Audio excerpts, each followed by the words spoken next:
para adorar o nome do Senhor, porque cremos que Ele é o suficiente para nossas vidas, amém? E por isso nós nos colocamos à sua disposição para dizer que nós somos dele, né? Você crê em pé, nós vamos cantar essa música em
presença de Deus. Nós agora vamos pedir ao Senhor através dessa música que Ele nos cure.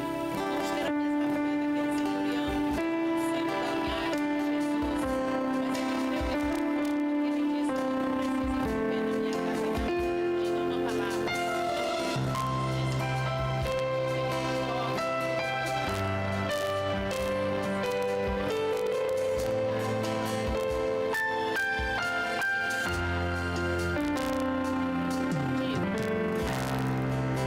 Preciso que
tribulações. Podeis assentar. Agora temos um momento. Vocês podem projetar. Chegou a hora, chegou a hora de ouvir o seu amor. As palavras que vem ensinar a sempre em Deus confiar. Chegou a hora.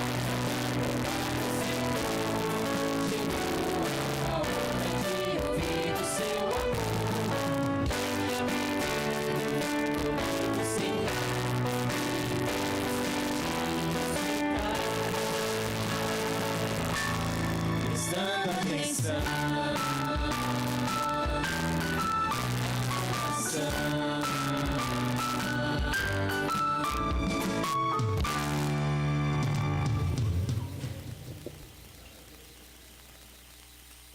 Bom dia. Foi fraquinho, tanto das crianças quanto dos adultos. Bom dia. Feliz sábado. Hoje nós temos uma história que tem tudo a ver com o que está acontecendo com a nossa igreja. É uma criança missionária. Você sabe o que é ser missionário? Não? O que é, Ellen?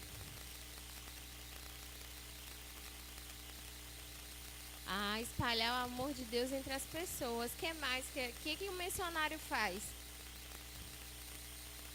Oi? Vai para a igreja também, né? Orar também. O missionário tem que orar, né? Porque tem que pedir a ajuda de Deus para fazer isso. Vou pedir um pouquinho do silêncio da igreja. A gente vai ler um versinho que está lá em Marcos 16, no verso 14, especialmente o verso 15. Na minha versão diz assim: Vão e disse-lhes, vão pelo mundo todo e pregue o evangelho a todas as pessoas. Então Jesus, quando ele esteve aqui pertinho de ir para casa, voltar para o céu, ele falou: olha, vocês precisam sair por aí e falar sobre o meu amor às outras pessoas. Hoje a história vem falando da moça que escreve justamente esses materiais que a gente passa aqui no momento da adoração infantil, que é Cristiane o nome dela. Ela conta que quando ela era criança, ela era uma criança um pouco tímida, que tinha vergonha de falar em público. E mais um dia ela recebeu um convite do diretor do Clube de Desbravadores para poder pregar na igreja. E ela pegou e falou assim: eu não consigo fazer isso, eu fico tremendo. Vocês ficam nervosos também? Tem mais facilidade de falar em público? E ela ficou com muito medo e com vergonha. E aí ela pegou e falou assim: como é que eu vou pregar? Um monte de gente me olhando, os adultos vão ficar me olhando. E aí ela pegou e falou isso com o diretor. Falou assim, ó, que ela teria dificuldade. E aí ele respondeu para ela o seguinte: você não vai pregar, você tem uma missão. E ela perguntou para ele: e o que é missão? Aí ele falou: é uma tarefa que Deus nos ajuda a fazer. E aí ela orou e pediu a Deus para que ela fosse uma criança missionária. Na semana ela foi para a escola. Quando chegou lá na escola, pode ir passando, ela percebeu que alguns coleguinhas dela estavam um pouco tristes. E aí, pode passar, Felipe. Ela decidiu fazer uma oração pelos seus amigos na escola e pediu para que Deus desse as palavras que fossem melhores. Depois ela foi para casa e contou para os seus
Jesus. Amém.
Agora que o teu Espírito se mova na vida do pastor Herbert, que irá trazer a palavra para nós nesta manhã.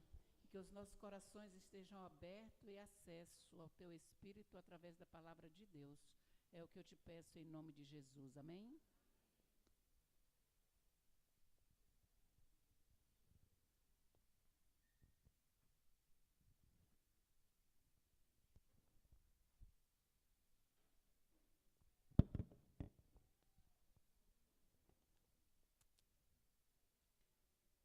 Queridos, bom dia!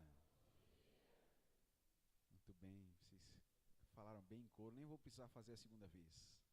É muito bom estar aqui com vocês de novo, né? Já conheci alguns outros em vindas anteriores, recentes, e são pessoas que se tornaram queridas também para nós, e eu me sinto honrado de estar aqui com vocês, é um privilégio enorme, enorme mesmo. Sobretudo, pelo privilégio que Deus nos dá de compartilhar da palavra. Eu tenho, está aqui, um tema para tratar com vocês. Nesses 10 dias, pela manhã, está sendo uma bênção para mim. Vem para cá, para o centro da câmera.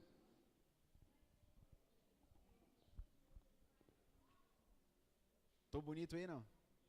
Tá? Ele falou que tá, viu? Olha só. E o testemunho é verdadeiro, né? Pela manhã está sendo uma bênção para mim, né? Eu espero que para as pessoas que estão vindo. Tem uns que vieram 2 ou 3 vezes, então estou achando que está sendo bom também. Mas eu queria convidá-los enfaticamente a vir nesses 10 dias, de 5h30 a 6h30, a fim de entender um pouco mais do plano de Deus para a nossa saúde. Naturalmente você já perdeu muito, mas ainda há 7 dias, né? Então há muito mais para que Deus nos venha nos ensinar.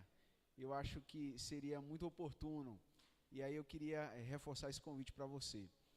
E nesta manhã, então, eu queria apresentar o tema da mordomia cristã. Eu cuido da área da mordomia cristã, que é a área da espiritualidade, na igreja aqui no sul da Bahia. E meu nome é Elbert, né? E o tema de hoje está relacionado à compreensão mais plena do que é a mordomia cristã. Eu acredito ser um estilo de vida e também missão. Assim, se eu perguntar de pronto assim, o que significa mordomia cristã, o que você pensa aí? Mordomia cristã, me ajude. Fidelidade, muito bem, o que mais? Mordomia cristã. Quem aqui, quando fala de mordomia cristã, pensa em dinheiro? Olha, pouca gente, viu? Me surpreendi até. Agora, quando você pensa lá fora, fala mordomia, você pensa em piscina, né? Ficar no hotel, tranquilo. É estranho, né? Os adventistas são meio estranhos, ficam falando umas coisas. Estou saindo da câmera, né? Os adventistas são estranhos, ficam falando umas coisas que lá fora o pessoal não entende. Mordomia, está na mordomia. Bom, etimologicamente a palavra mordomia, em verdade, significa aquele que serve, né? Ele não é dono daquilo, mas ele é o que governa os bens de um possuidor. Um outro é o dono e ele tem essa autoridade para fazê-lo. Eu queria apresentar-lhes o que é a mordomia cristã. É o reconhecimento de que Deus é dono de tudo e que nós temos uma parte. Nós sabemos, quer dizer, uma parte no serviço da obra dele. Os bens são dele. O Salmo 24 diz que Deus é dono da terra e das pessoas que moram na terra. E Ageu 2:8 diz que Deus é dono do ouro e da prata. Logo, Deus não precisa do nosso dinheiro. A Bíblia diz, Davi, que é profeta, ele diz, Senhor, o que eu posso dar para o Senhor? Porque eu recebo de tuas mãos, então de tuas próprias mãos eu dou para o Senhor aquilo que o Senhor já me deu. Deus disse que se ele tivesse necessidade, não pediria a nós, porque nós não somos nada. Na verdade, a terra não pode contê-lo, as nuvens são pó de seus pés, o trono dele está acima. Mas ele é um Deus tão misericordioso que ele disse que habitaria em nossos corações. Ele é o Deus transcendente, mas também é um Deus imanente. Ele é o Deus que tudo pode. E esse Deus que tudo pode nos deu bens, e ele nos deu um privilégio de desfrutar daquilo que ele é. Interessante que em Cristo Jesus, ele se torna quem nós somos, um ser humano, ele se torna humano, para que nós um dia nos tornássemos quem ele é, e seremos reis e sacerdotes com ele. Eu queria entender sobre a mordomia cristã, porque eu penso que é impossível, olha só o que eu estou dizendo, eu creio que é impossível viver plenamente a fé, sem entender plenamente o que é mordomia cristã. Por isso eu me entendo como responsável diante de Deus para lhes apresentar plenamente o que significa a mordomia cristã, porque é muito mais do que um aspecto talvez muito limitado que possamos enxergar. Eu creio que vocês já sabem, mas como disse Peter Drucker, da administração, né, o Papa lá, ele diz o seguinte, que num treinamento, melhor do que aprender uma nova coisa é desenvolver bem aquilo que nós já sabemos fazer bem, fazer um pouco melhor. Então, se vocês aprenderem 1 milímetro daquilo que a gente conversar hoje, eu vou me dar por satisfeito. Mas Deus quer nos ensinar, Ele quer nos ensinar muito, porque a palavra dEle é infinita. Bom, eu queria convidá-los a orar para entender esse tema que é importante. E há uma outra premissa também. A mordomia cristã para nós não é um departamento da igreja. Existe o departamento de jovem, existe o desbravadores, muitas coisas, mas a mordomia cristã é uma doutrina, uma crença fundamental.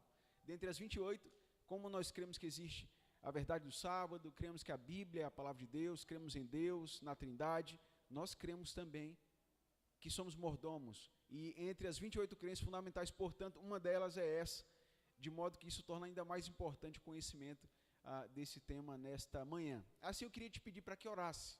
Se você puder, como estamos assim, você vai poder fechar os olhos. Felipe, você tem um fundo musical para o final? Tem? Pode soltar ele agora, na hora da oração. A gente vai orar, pedindo para que Deus nos ajude a entender esse tema. Você terá 1 minuto, 1 minuto e meio, e orar vai nos fazer muito bem. E depois da sua oração eu faço uma prece e a gente abre a palavra, tá bom? Feche seus olhos, é o seu momento com o Senhor agora.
Maravilhoso Deus, Pai de toda a eternidade, Príncipe da paz, Deus forte, Deus todo-poderoso, aquele que nunca viu derrotas, cujos planos não podem ser frustrados, nós rendemos a Ti, Senhor,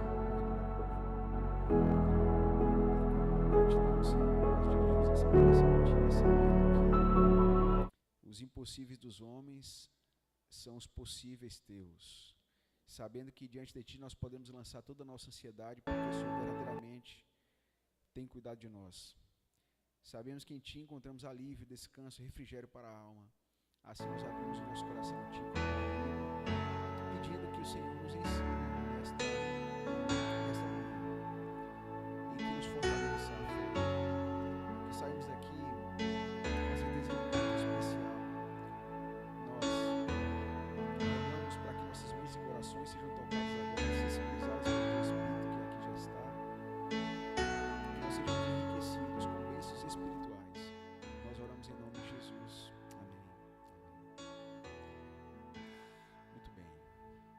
Queridos, obrigado, amigo, tá ótimo, pode deixar para o final. Obrigado. Mordomia cristã, portanto, ela tem um fundamento teológico. Não há um texto prova que eu diga assim, mordomia tem um texto aqui. Não, mordomia cristã, toda a Bíblia nos apresenta essa verdade fundamental da mordomia cristã. No Antigo Testamento eu poderia dizer vários textos, mas eu queria ler um deles, que está em Gênesis 1, verso 26. Se você puder, abra sua Bíblia, Gênesis no capítulo 1 e verso 26 a 28.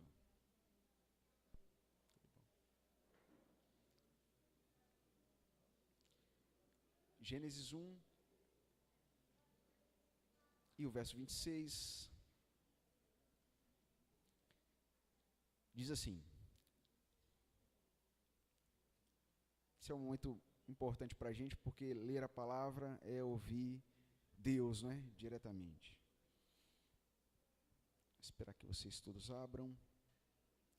E lá diz o seguinte: disse também Deus: façamos o homem à nossa imagem, conforme nossa semelhança.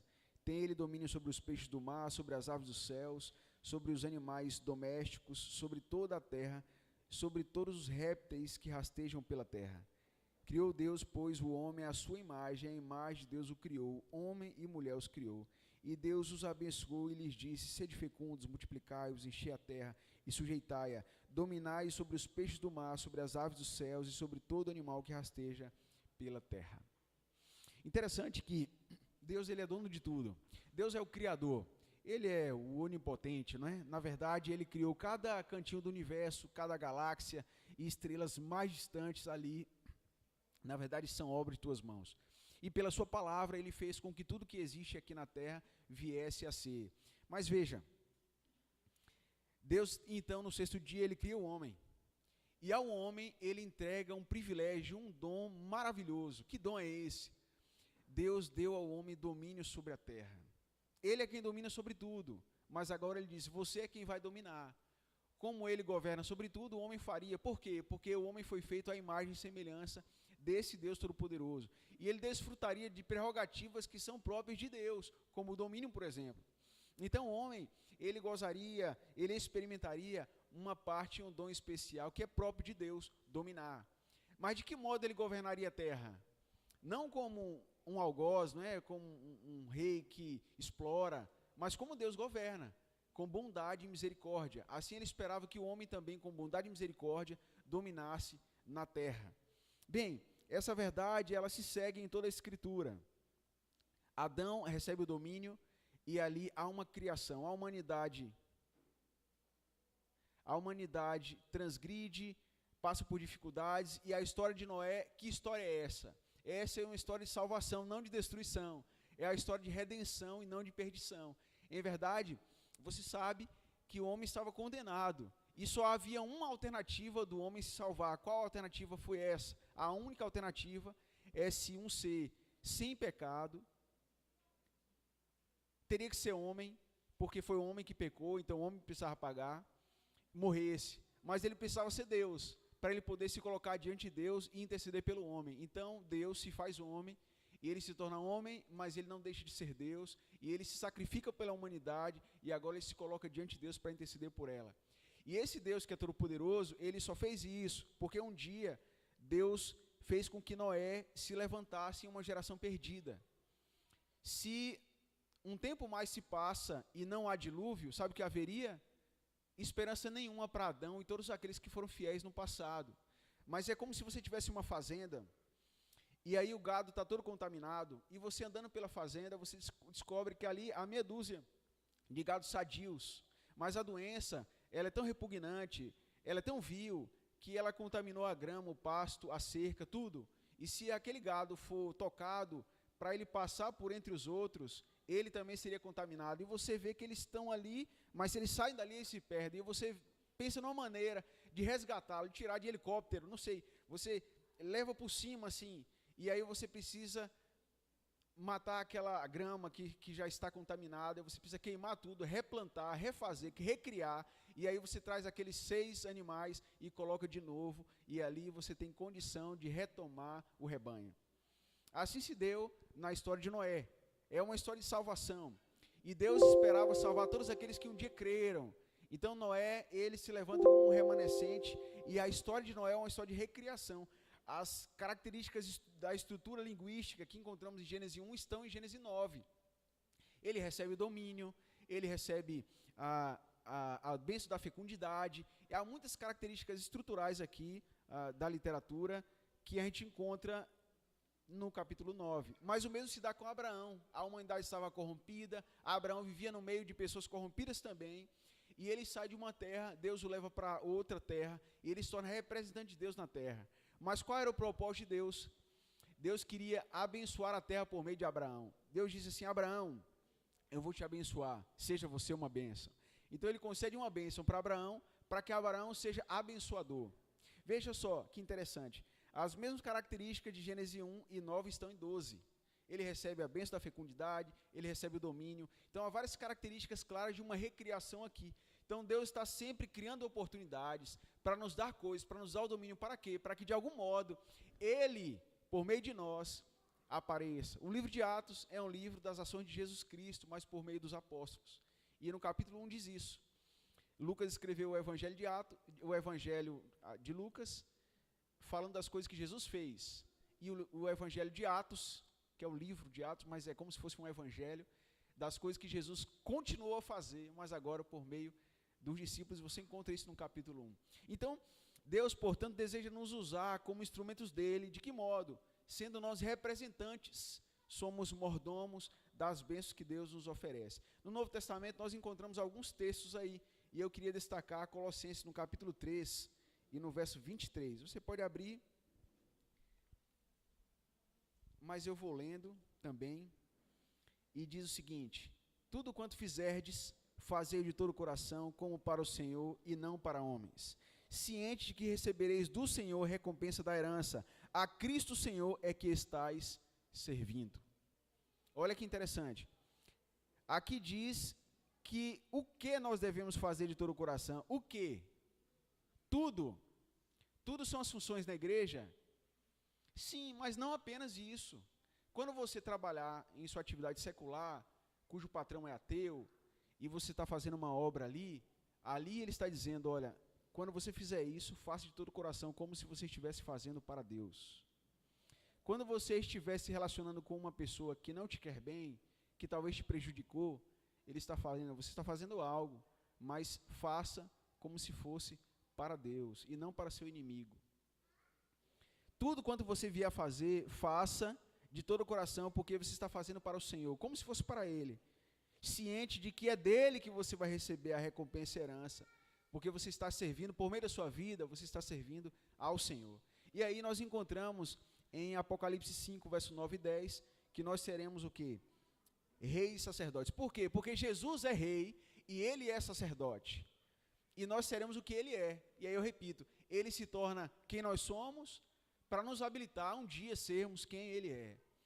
E nós não seremos súditos no reino de Deus, mas seremos reis com Ele, porque Ele não tem problema de ego, não é?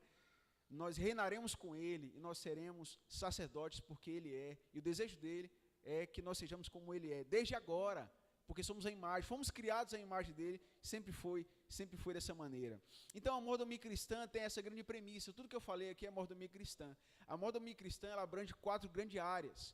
Na semana eu estive aqui outros 2 dias, aí eu falei, Zezinho é o líder de mordomia da igreja, e eu disse para ele, Zezinho, segundo o regulamento de nossa igreja, que é na verdade estruturado a partir do que a Escritura diz, o papel primário do líder de mordomia, sabe qual é? Conduzir a igreja a buscar Deus em primeiro lugar. Conduzir Deus a buscar Deus em primeiro lugar, esse é o grande papel da mordomia cristã. E ela abarca 4 grandes áreas. A primeira delas é o tempo.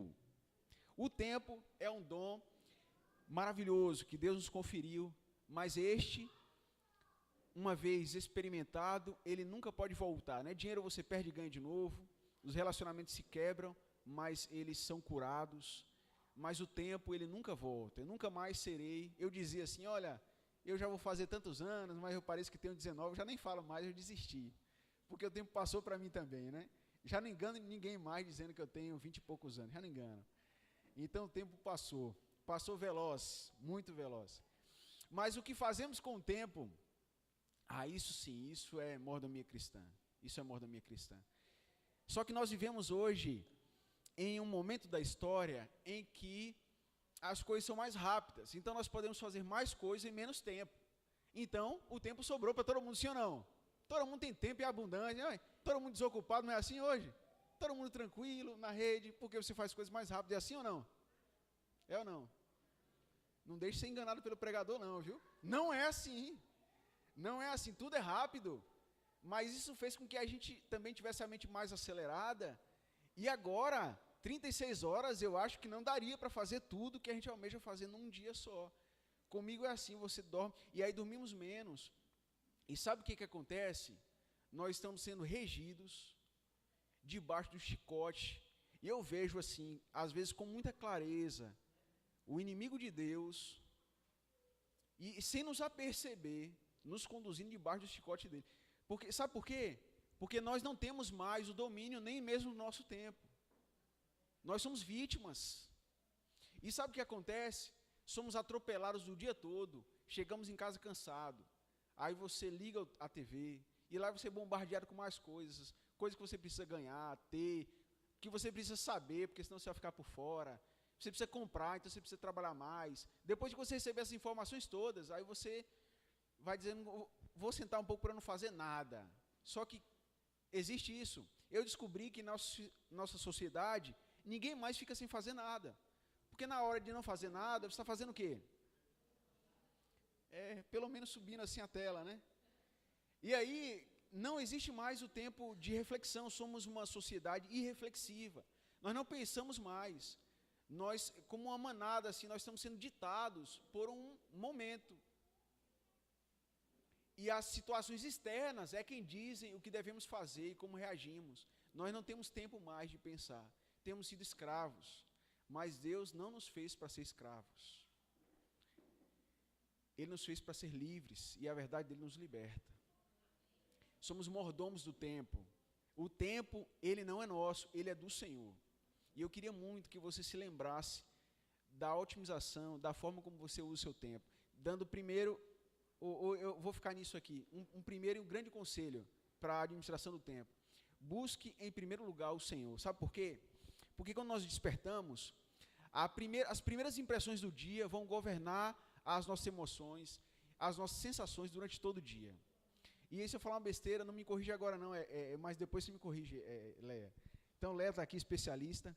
Aí é o seguinte, o que acontece? Quando você é acordado assim, olha,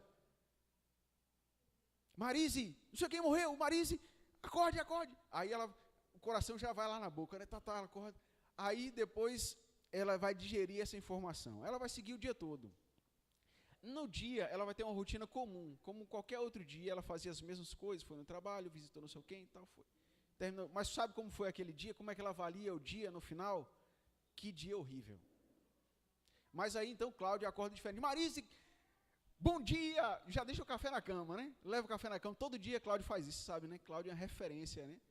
Na área de casamento. Então ele leva o café na cama, tal, faz aquele charme, hoje é o dia, viu? Aí conta a notícia boa, nós ganhamos tal prêmio, tal. Aí ela vai fazer naquele dia as mesmas coisas. O dia passa, ele vai trabalhar, ele segue, e ela segue para fazer as mesmas coisas que ela fez todos os dias e que fez ontem, que foi horrível. Sabe como é que vai ser o dia no final? Ótimo, o melhor dia da minha vida. Foi uma bênção. Por quê? Por conta das primeiras impressões. A nossa mente, quando acordamos, está limpa ainda. E as primeiras impressões, elas tendem a ter um poder grande para determinar tudo que vamos sentir dali em diante. Então veja, se você começa o dia buscando a Deus e não olhando o WhatsApp, recebendo todas as cargas e obrigações do dia, se você começa desligando o despertador e não caindo na tentação de abrir o Instagram para ver a nova notícia, a postagem de outra pessoa, mas buscando o Senhor, então você receberá recompensas espirituais, emocionais, bem-estar em todas as áreas da vida, porque Deus, Ele há de guiar-nos naquele dia, porque você o priorizou. Ele há de governar suas faculdades intelectuais, cognitivas e também emocionais. Então, permita-se ser guiado pelo Senhor e ter paz para ter o domínio de sua vida e não entregar a outrem. Administre bem o tempo, esse é um dom de Deus. Mas há um outro que são os dons.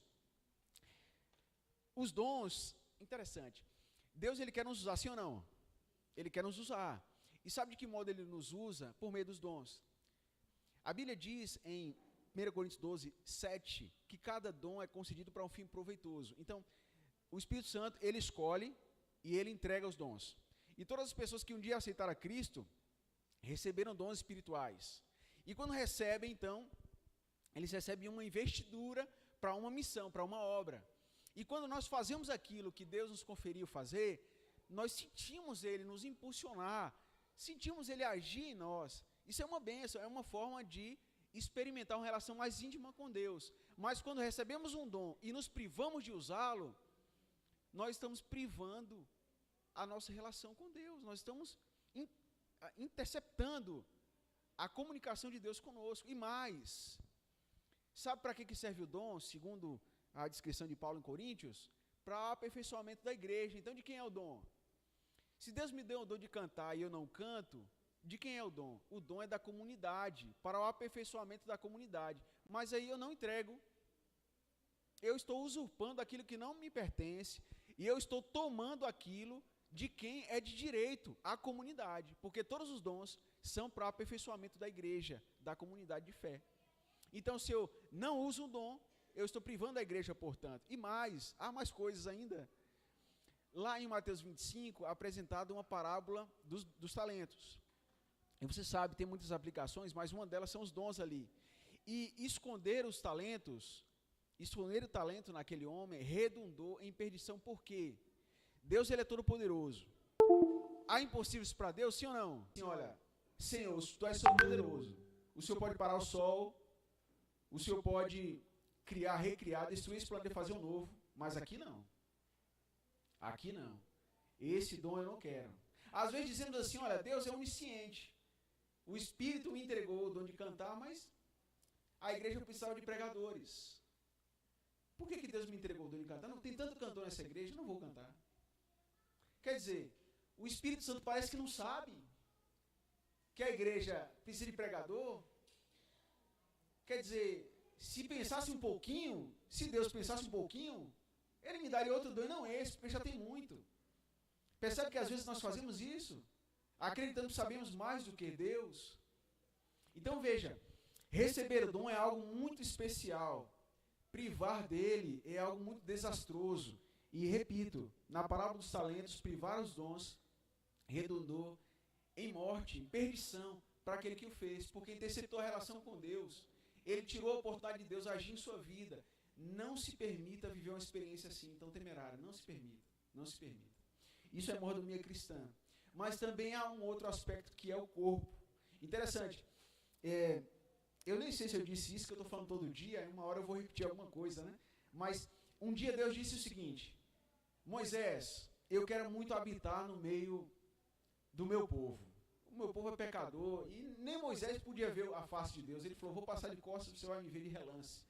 Mas, mesmo assim, eu queria que o povo ficasse no meio, entre mim assim, mas o povo é pecador. Então faz o seguinte, Moisés, construa uma barraca para mim, no meio da barraca do povo, assim, eu vou morar lá com eles. Aí eles vão poder me ver, ainda que pela cortina de fumaça, mas eles vão ver minha glória ali, eles vão saber que eu estou com eles. Eu quero que eles saibam, meu desejo é viver com o meu povo.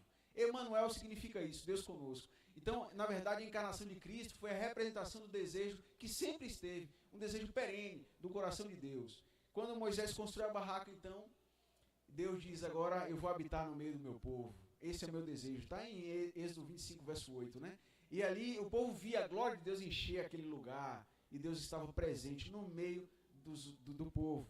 Bom, mas a Bíblia diz que os rituais do Antigo Testamento se passaram, e o véu se rasgou de alto a baixo. E aquilo que era realizado para se relacionar com Deus no Antigo Testamento não existe mais. Então agora não há sacerdotes, nós somos sacerdotes direto, porque há um sumo sacerdote que nos conduz à presença de Deus na sala do trono. E veja, nessa circunstância o Novo Testamento aponta um novo santuário que não é este lugar, nem a Igreja Nova. Vocês sabiam que a Igreja Nova linda, quantos estão animados para ir para a Igreja Nova aí? Ninguém, rapaz, que tristeza, viu? A notícia é o seguinte, não vamos para a Igreja Nova mais, amém? Que isso? Quantos estão felizes com a Igreja Nova aí? Aí, vocês vão para a igreja lá, bacana, está ficando bonita, eu acho, né? Não fui lá olhar ainda, mas eu espero ir lá no sábado que vem. Mas essa igreja vai ser destruída, né? Logo, logo, a gente espera que seja o mais rápido possível quando Jesus voltar, né? Quando ele voltar, ela vai ser toda destruída.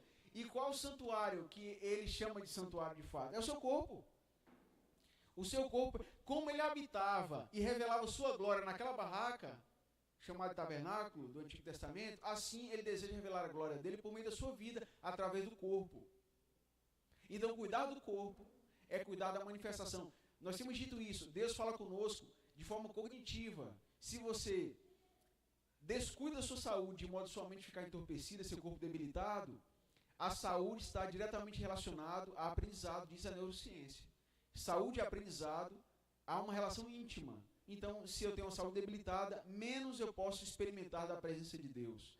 Eu não estou falando que não vai ser salvo, nada disso. Eu estou falando que eu estou me privando de um relacionamento mais íntimo com Deus, descuidando da saúde. E por fim, e é só uma parte, os tesouros. Já disse que Deus não precisa do seu dinheiro, porque se você devolver dízimos e ofertas, sabe o que vai acontecer? A obra vai avançar com poder e logo Cristo vai voltar, amém? Mas se você não der nada, sabe o que vai acontecer? A obra vai avançar com poder e logo Cristo vai voltar. Porque Deus não depende de nós. Se formos fiéis, Ele será fiel. Mas se formos infiéis, sabe o que diz Paulo lá na carta que ele envia para Timóteo? Deus será fiel. Porque a fidelidade de Deus não é mutável. Deus ele é fiel todo o tempo. Nós somos assim, a gente vai e volta. Deus não, Deus é fiel em todo o tempo. Deus tem um plano especial para nós. E esse plano vai se cumprir, mas Ele escolheu que a igreja, ela de forma justa, viveria experiências mais profundas ou menos, a partir dos recursos enfiados. O Felipe está se preparando para ir para Nova Zelândia. E a igreja espera enviar esse ano 25 missionários para Chile, a maioria deles, para Tailândia, alguns deles, e 11 para as outras 11 divisões que a igreja tem no mundo. A igreja, ela fatiou o mundo todo e dividiu em 13 regiões, de modo que a nossa igreja ela é abrangente, ela atende a todo mundo. O pastor Ronaldo tentou ir para as missões, mas foram selecionados 32 missionários, perfazendo 50 na região da janela 1040, onde é o lugar mais inóspito assim, para um cristão, onde muitas pessoas morrem, inclusive, onde alguns não podem dizer que são cristãos, ou não podem pregar, porque se forem pegos pregando, são mortos. Cerca de 100 milhões de cristãos morrem todos os anos, é nessa região. A igreja está enviando 32, perfazendo 50 aqui na divisão sul-americana, sustentados com os recursos dessa igreja e de todas as igrejas aqui da nossa comunidade. Percebe? Eles estão em lugares onde não há igreja. Como é que eles estão sendo mantidos lá? Com nossos recursos aqui. Se você, que é dizimista, o fez em 15 anos, você visitou mais ou menos 108 países nos últimos 15 anos. A CPB fez esse levantamento. A cada trimestre, nós mandamos ofertas para uma região, uma das 13 divisões. E aí passa as 13 e depois volta, né? 13 e volta. Então nós estamos abarcando todas elas. Então veja como Deus, ele usa a mordomia cristã. Mas veja, A mordomia cristã, portanto, ela se torna uma luz em nossa vida a partir de quando desenvolvemos todas as áreas. O tempo, os dons, o corpo e a vida espiritual. No final do ano passado, eu comecei a orar e eu sentia Deus me impulsionar para tomar uma decisão. E eu tomei essa decisão diante dele. Eu fiz 7 metas para áreas da minha vida, 7 metas. Uma eu ainda não sei. São 6 metas e uma que eu estou orando para que Deus me mostre o que Ele quer ainda de mim. E aí essas metas abrangem essas áreas todas aqui. Todas. E Deus tem me ensinado. Há muito da parte de Deus para nós. Nós podemos viver experiências profundas se nos entregarmos de forma completa. Sabe por quê? Porque completamente foi a entrega de Cristo para nós. Ele não hesitou. Ele não entregou parcialmente. Ele não entregou assim, olha, eu vou... Não. Cristo, ele se doou. Ele se despiu da sua divindade. Ele ocultou a sua divindade, se tornou homem e se entregou de forma completa. A representação da oferta de Cristo é o olá, é a oferta de holocausto, que era a ocasião onde um cordeiro era completamente queimado. Então, nesse contexto, é que nós temos a oferta de Cristo, que é um exemplo. Ele espera que nós sejamos sacrifício vivo, santo e agradável a Deus. Bem, e a nossa igreja, ela surgiu então a partir de muita oração. Aqui está o povo reunido, orando e pedindo a Deus direcionamento. E aí eu quero mostrar o papel da mordomia cristã na igreja. Olha só. Aí aqui vemos a lição da escola sabatina sendo escrita ainda antes da igreja ser oficializada. Tiago White está aqui. E você sabe como a igreja foi construída? Ela não partiu pronta, assim. Deus, isso aqui é um livro inspirado, não. Deus já tinha dado o livro. E o livro é esse aqui, ó. Nós, como adventistas, temos uma única regra de fé e prática, que é a Bíblia. Está no Nisto Cremos. O Nisto Cremos é um livro que tem nossas crenças. Ali na introdução, no prefácio é dito. Nós temos uma única regra de fé e prática, que é a Bíblia, e somente ela. Esse é um dogma que inalienável, que a gente não negocia. Então veja, eles começaram a estudar a Bíblia e Deus foi apontando o caminho. Até que eles entenderam uma coisa. Deus havia chamado a igreja de forma muito particular. Você sabe, há um episódio histórico que faz com que a igreja surja em 1844, que é um tema para outro dia, não é? Mas ali Deus faz com que a igreja nasça, e ela nasce com a certidão de nascimento que está em Apocalipse 10, 11. Veja na sua Bíblia o que está aí, por favor. Apocalipse 10, verso 11.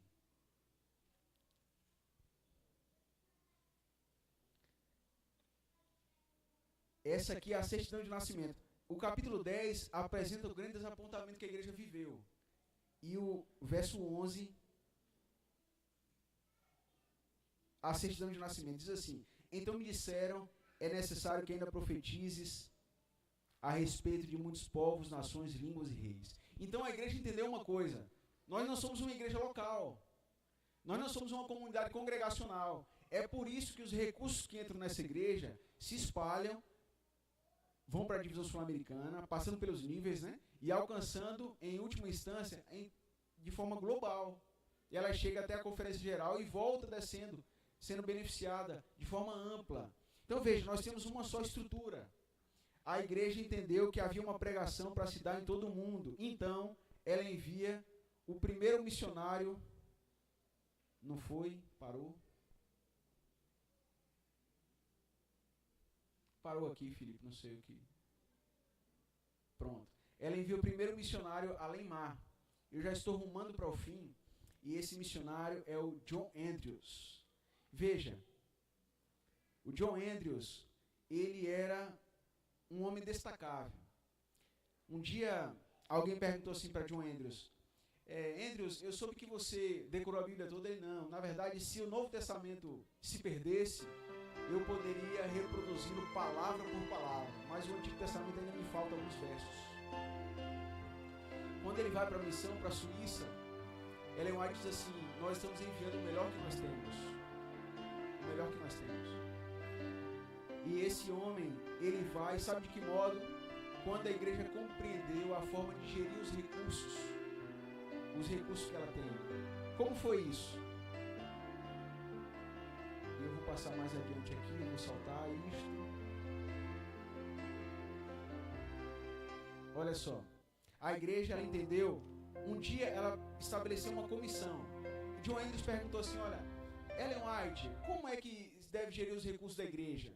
Essa foi uma besteira que ele fez, mas serviu para aprendizado da nossa igreja. E aí serve para um aprendizado para nós também. Sabe o que ela disse? Ela disse assim, ó, o Senhor dos Exércitos não me autorizou a dizer aquilo que a sua palavra já disse. E aqui eu queria chamar-lhes a atenção para uma coisa. Nós temos um livro de 28 crenças fundamentais. Sabe quantas delas estão baseadas em Ellen White? Sabe quantas? Quantas delas? Nenhuma delas.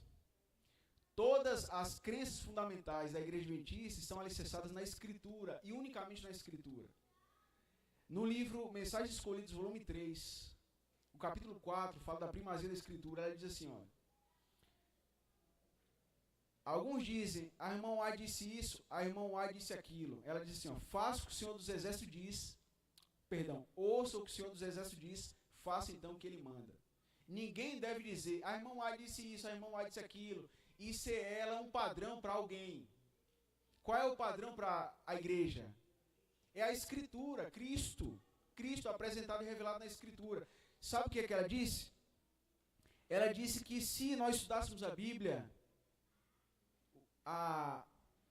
o papel dela seria nulo, não seria necessário, mas porque nós negligenciamos, Deus levantou uma conselheira, alguém que apresentaria as verdades, uma luz menor que aponta para a luz menor que é a Escritura.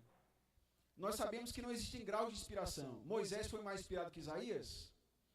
Ou ele foi inspirado ou não foi. Não existe meio inspirado. Ou Moisés foi inspirado ou não foi. Isaías igualmente. Não existe grau de inspiração. Assim se um profeta foi inspirado, ele foi inspirado.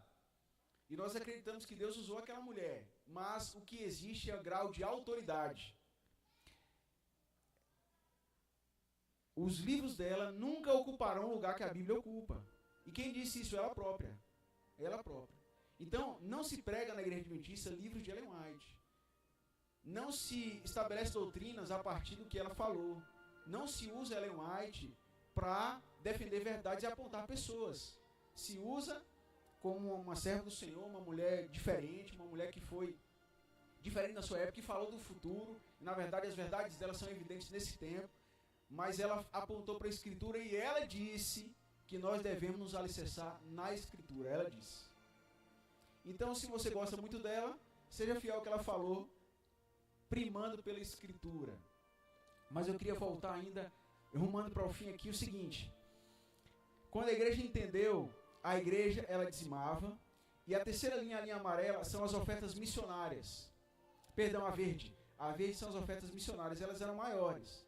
Mas com o passar do tempo, as ofertas locais, elas acabaram sendo maiores do que as ofertas missionárias. E a nossa igreja, que entendeu, que surgiu por ocasião de uma missão, ela começou a arrefecer. Quando Tiago White, Ellen White e aqueles homens se debruçaram para entender o que era a Bíblia, John Andrews, ele se ergueu com uma comissão de 6 pessoas para estudar o que a Bíblia dizia sobre dízimos, sobre ofertas e como gerir esses recursos. E eles entenderam a forma de gerir. E por isso a nossa igreja, ela hoje é uma das maiores organizações do mundo.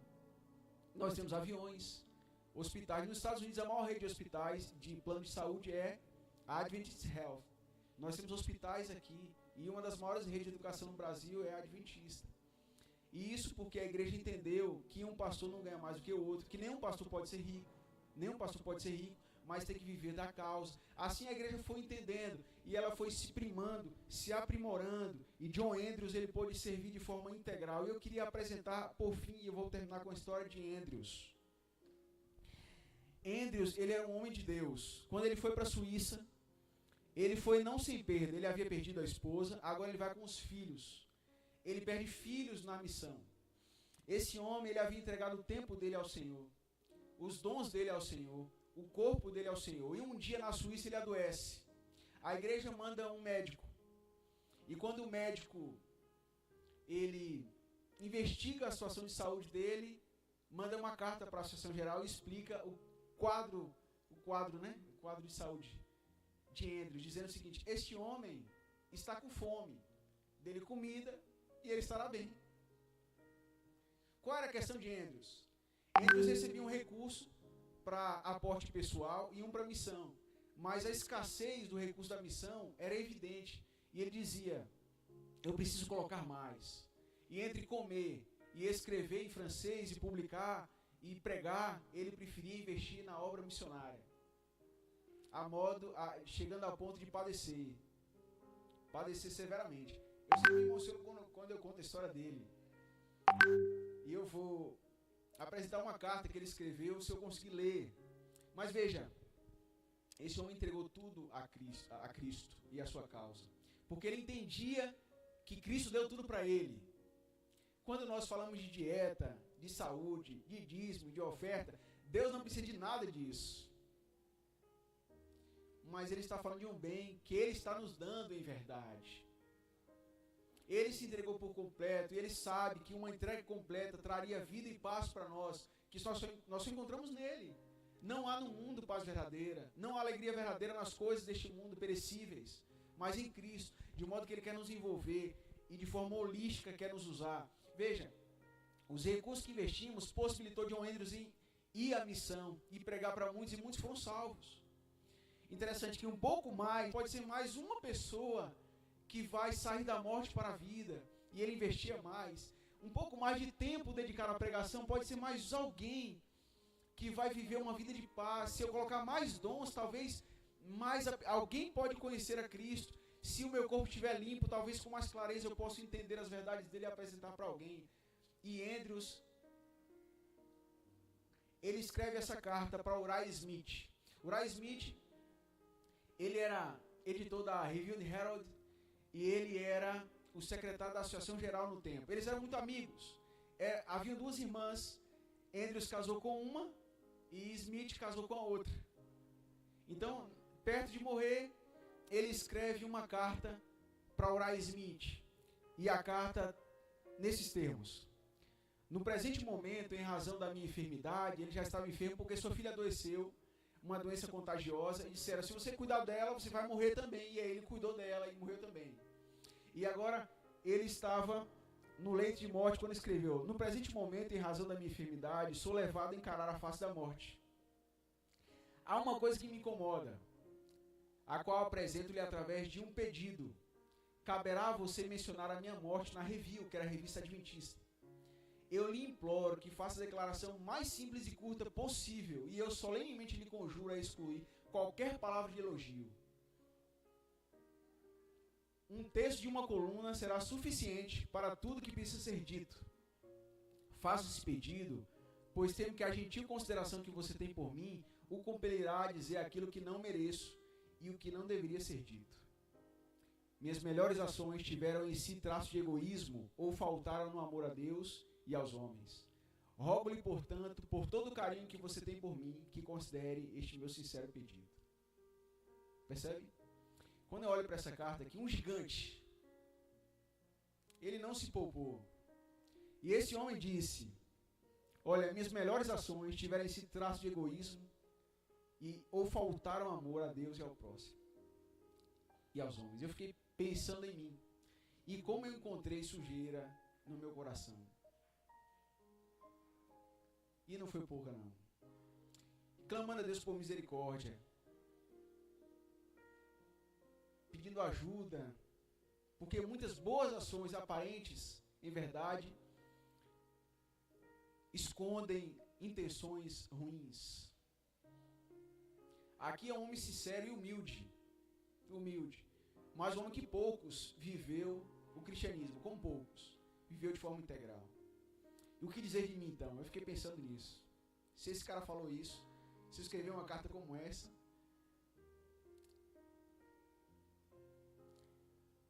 não acho que você entregou muito a Cristo não. Todo mais que você fizer é pouco, mas você tem recebido muito de Deus.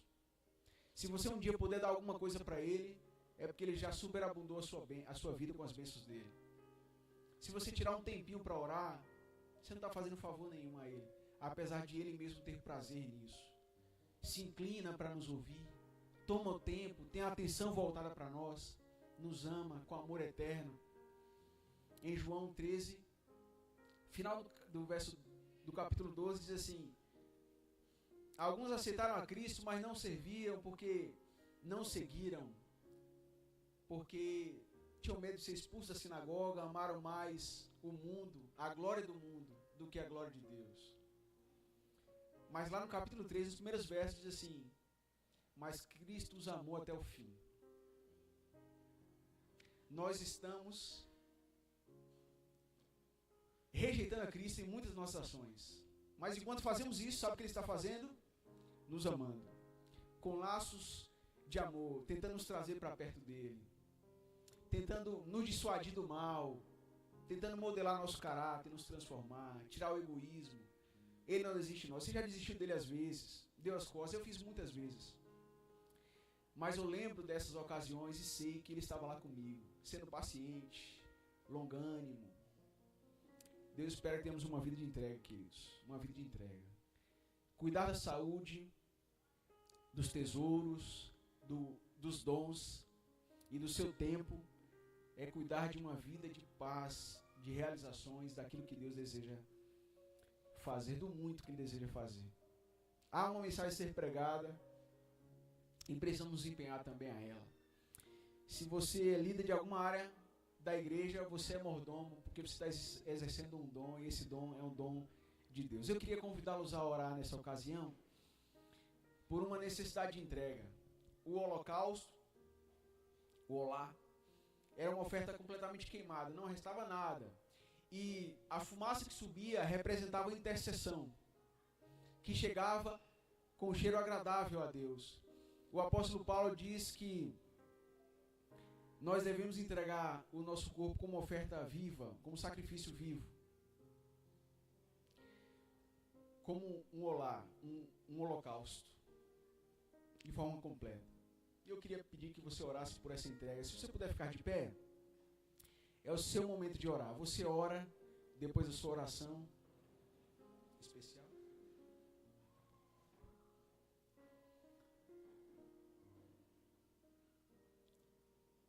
Depois da sua oração eu vou orar e nós vamos quebrar o momento de oração com um louvor. Tá bom? E vamos em pé mesmo entoar um cântico. Mas, por favor, tenha esse momento agora, pedindo para que Deus lhe receba, pedindo para que você tenha uma vida de intimidade com Ele, pedindo que Ele trabalhe nesses 4 âmbitos: tesouros, dons, tempo, corpo. Ore ao Senhor.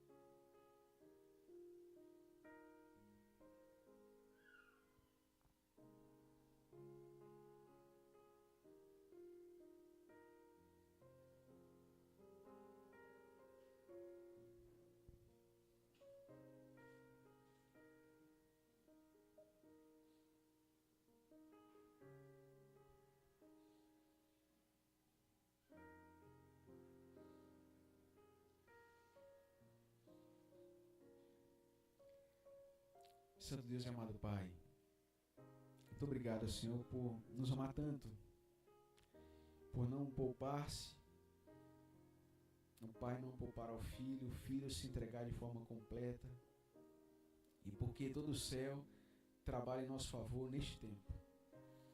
Obrigado por não desistir de nós quando nós desistimos do Senhor. Obrigado por nos fazer importantes a seus olhos, por nos alcançar com os seus braços, por nos garantir a vida eterna em Cristo Jesus. Muito obrigado pela cruz, pelo Calvário. Muito obrigado, Senhor. Muito obrigado. A lista é enorme. Toda dádiva, todo dom perfeito emana do Pai das Luzes. Vem de Ti. Tudo que temos, possuímos, desfrutamos. Nós recebemos de Tuas mãos, mas em Tuas próprias mãos nós devolvemos e pedimos que possamos viver para a Tua glória. Que o Teu Espírito nos ajude. Por nós é impossível, somos inclinados ao mal, mas nós queremos viver mais intimamente contigo, ter um relacionamento redentivo com o nosso amado Cristo. Assim nos ajude, Senhor. Fortalece as nossas mãos, para que não tremamos os nossos pés, para que pisemos firmes no caminho que o Senhor nos tem apontado. E que aquela voz que vem por detrás dizendo este é o caminho seja de forma audível, ouvida, de forma límpida, reconhecida. Conceda-nos a tua paz e a certeza de que fomos aceitos pelo Senhor. Nós oramos em nome de Jesus. Amém. Amém. Vamos cantar.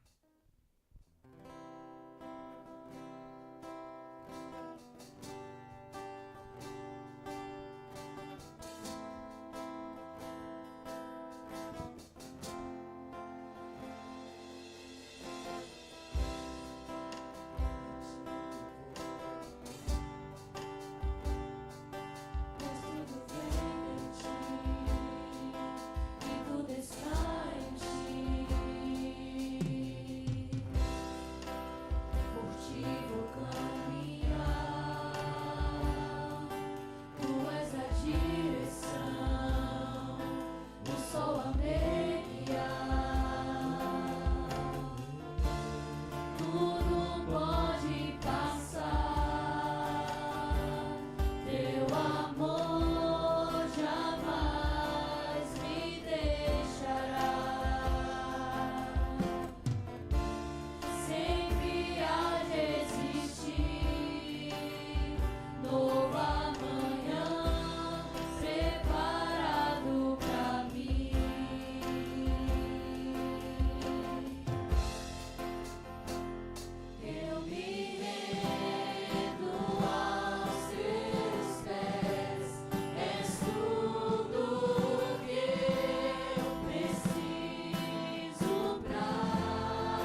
gente pode cantar de novo, Jesus, eis-me aqui?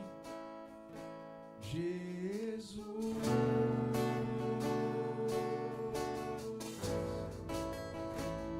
eis-me aqui. Você pode dizer para Ele e entregar a Ele também. Jesus, está aqui a minha vida, o meu tempo, eis-me aqui, as minhas escolhas. Governe sobre mim. Santo Deus e Pai, obrigado, Senhor, por nos falar tanto nessa manhã. E pela certeza de que há bênçãos reservadas ainda para todo este dia e para a nossa vida que está diante de nós. A vida nos é desconhecida, Senhor, mas uma coisa nós temos certeza. O Senhor estará lá conosco, porque as suas promessas não falham e o Senhor mesmo disse que o faria. Assim pedimos que fortalece a nossa vida e que nos conceda da tua graça e a tua paz. Nós oramos em nome de Jesus. Amém.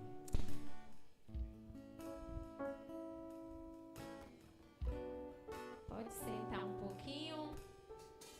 Nós estamos participando dos 10 dias e hoje especialmente também das 10 horas de jejum e a oração. Então, se você deseja continuar conosco adorando, nós vamos ter o momento das classes, como normalmente nós fazemos. E quando a gente terminar as classes, nós vamos voltar para o auditório para continuar aqui adorando, né, tendo os nossos momentos de oração e também de testemunho. Nós estamos nos reunindo aqui. Vou pedir só um pouquinho da sua atenção, tá bom? Todos os dias, 5h30 da manhã até às 6h30, nós estamos fazendo um estudo da lição, que é da revista, né, dos 10 dias de oração, e você pode participar aqui conosco. Amanhã, Pastor Elbert, a gente podia fazer um combinado para a gente dormir só mais um pouquinho? A gente poderia fazer das 6 às 7 horas? Pode ser, Sarita? A cara para você descansar de hoje. Então, amanhã, excepcionalmente, como é domingo, vamos fazer, e como a gente tem mais tempo, nós vamos fazer das 6 até às 7 horas da manhã. Nós estamos nos reunindo aqui, tá bom? E na segunda-feira a gente faz normalmente das 5h30 às 6h30. Venha, mesmo que você acorde atrasado, dá tempo ainda de pegar uma bênção através das orações e dos testemunhos e das coisas que nós temos trocado aqui nesse encontro especial. Queridos, nós hoje, como nós estamos tendo também esse momento especial dos 10 dias de oração, as crianças estarão reunidas ali com Jeane e sua equipe do Ministério Infantil para tratar do tema da revista dos 10 dias de oração. Então, foi avisado no grupo e também no grupo dos pais para serem trazidas as revistas infantis, tá bom? Então, no outro momento que a gente estiver também com as crianças, sempre traga a revista do seu filho, tá bom? Nós bem sabemos que semana que vem, em nome do Senhor Jesus, amém? Vocês até já sabem, né? Porque eu já estou abusando vocês aqui de falar todo sábado. Mas de hoje a 8, para a honra e glória de Deus, estaremos em nossa igreja, amém? E estamos felizes porque falta apenas uma semana. E eu espero... A gente que sofre aqui da mídia, do Ministério de Louvor, tem que montar e desmontar essas coisas aqui o tempo todo aqui, ó. Que dá um trabalho. Estamos mais felizes ainda que vocês, acreditem. E nós vamos estar celebrando. O horário, queridos, preste bem atenção quanto a essa questão do horário. O horário nós vamos notificar no grupo da igreja, do WhatsApp. Se você não faz parte, você pede alguém, eu, Lu, Joaldo, Del ou Alan, para te adicionar lá no grupo da igreja. Nós vamos falar a respeito do horário que vai começar lá a programação, tá bom? Porque a gente ainda não recebeu essa informação. Nós vamos notificar no Instagram da igreja e também no grupo de WhatsApp. Se você arquivou esse grupo, em nome de Jesus, tire do arquivo aí. E deixa as solicitações da igreja, as notificações para você ver, para depois você não chegar lá atrasado, nem muito também adiantado, tá bom? Com isso, nós vamos retomar as nossas atividades que nós temos, né, na igreja. E os líderes dos diáconos e diaconisa pedem que todos vocês compareçam fardados, lindos, maravilhosos como vocês são, no próximo sábado lá também na inauguração. Aqui a gente tem o Pix da construção da nossa igreja. Ainda existem algumas coisas por fazer. E por conta disso, nós precisamos da sua colaboração ainda para algumas questões. Então, deixe no seu coração transbordar tudo aquilo que a gente já ouviu aqui nessa manhã e continue doando também os seus dízimos, mas especialmente também as suas ofertas de gratidão e de pacto, certo? Na inauguração, deixa eu só explicar uma coisa aqui, para você não ficar decepcionado, tá? No sábado, nós vamos ter uma inauguração formal. O que é isso, Mari? Nós vamos ter lá a abertura, nós vamos entrar, vamos cantar um momento de louvor, que está com a parte da nossa igreja, e o restante da programação não é de nossa autoria, vamos dizer assim, né? Então, a gente vai ter a participação de outras pessoas e tudo mais. Então, a gente está fazendo uma coisa mais formal nesse sentido no sábado. O meu conselho é, convide os seus amigos que estão curiosos para saber como é que ficou a igreja e tudo mais, para irem no domingo. Por quê? Nas 7 horas no domingo, nós estaremos fazendo uma programação toda especial, em que nós vamos homenagear as famílias que passaram pela nossa igreja, nos ministérios de diaconato, de ancianato, os pastores e tudo mais. Então, eu acho que é um programa mais propício para as visitas no domingo, sabe? Eu acho que é melhor. Minha opinião, tá? Então, convide seus amigos, as pessoas que ainda não têm vindo à igreja, que fazem parte da Igreja Central de Ilhéus, a estarem conosco também nos 2 momentos, mas especialmente as visitas no domingo, porque eu acho que vai ser assim mais benéfico também para eles, tá bom? Então, nós temos as ofertas, a classe das crianças, já falei, né? E como a gente também tem inauguração, a gente precisa lembrar de que é um momento de festa e de celebração. E eu estou muito, muito feliz de poder falar isso, porque para a honra e glória de Deus, nós teremos ali o batismo de Verônica, de Nestor, de Júlia. Por favor, minha linda, fique de pé aqui. Para quem não sabe, então levante sua mão aí, Verônica e Nestor, fazem parte aqui do pequeno grupo Amigos a Novo Tempo. E já estão mais que ensinados, né, Jô? E a gente está muito, muito feliz pela decisão de vocês, como igreja, como irmãos mais próximos também. E dizer que essa foi a melhor decisão que vocês tomaram, viu? E a gente está em festa por isso. E Júlia é a filha de Fred, também, que vai se batizar. Nós também teremos uma profissão de fé, também, que é uma notícia muito alegre no meu coração.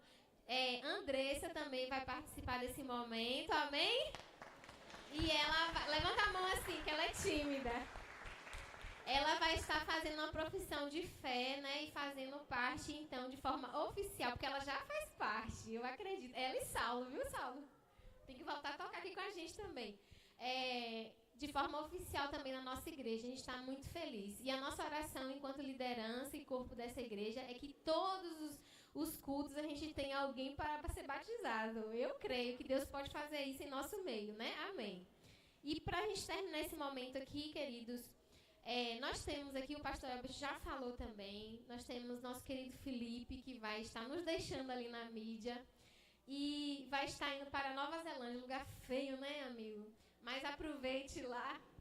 E aí, se você vai casar, como falaram semana passada, a gente já não sabe, né? E com você e Dona Ana aí, que depois... Mas a gente está muito